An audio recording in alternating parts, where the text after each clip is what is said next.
اسلام سچا دین ہے، اور اس کی واضح نشانی یہ ہے کہ اسلام جو کہتا ہے ویسا ہی ہوتا ہے۔ مثال کے طور پہ قرآن نے کہا نماز برائیوں کو روکتی ہے، ٹھیک ہے، آج بھی روک رہی ہے۔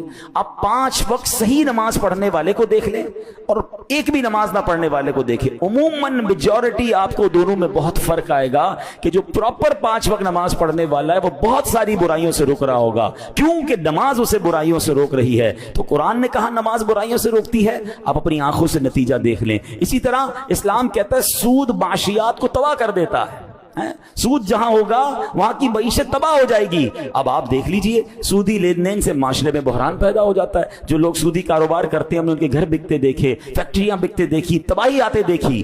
قرآن نے کہا، اسلام نے کہا، نتیجہ ہمارے سامنے ہے۔ جو قرآن کہتا ہے، جو اسلام بتاتا ہے، نتیجہ اپنی آنکھوں سے دیکھ لیں۔ اسی طرح اسلام کہتا ہے تم اللہ پاک کے فرما بردار ہو جاؤ، تمہیں دنیا اور آخرت میں بلندیاں عطا کر دی جائیں گی۔ اب اس کی مثال دیکھ لیں، جو قرون اولا ہے، صحابہ کا دور ہے، تابعین کا دور ہے، ارے سبحان اللہ 10 سال نہیں گزرے تھے مگر وقت کی سپر پاور اس وقت روم اور ایران جو تھے وہ مسلمانوں کے قدموں کے نیچے تھے، اور وہاں اسلامی سلطنت قائم ہو گئی۔ کیوں؟ اسلام پر عمل کیا، قرآن پر عمل کیا، اللہ نے عروج عطا فرمایا۔ حضرت عمر بن عبدالعزیز کا صرف 2.5 سال کی حکومت کا دور تھا۔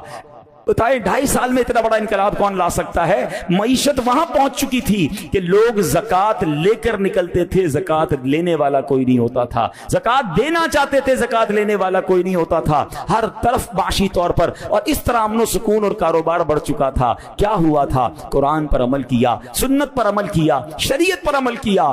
آج بھی اگر مسلمان 100% قرآن و شریعت پر عمل کرنا شروع کر دیں، ترقی سے کوئی نہیں روک سکتا۔ پرابلم یہ ہے کہ اسلام نے جو باتیں کی، قرآن نے جو باتیں ہم تک پہنچائیں، ہم عمل کرنے والے بن جائیں، نتیجہ خود سامنے آنے لگ جائے گا۔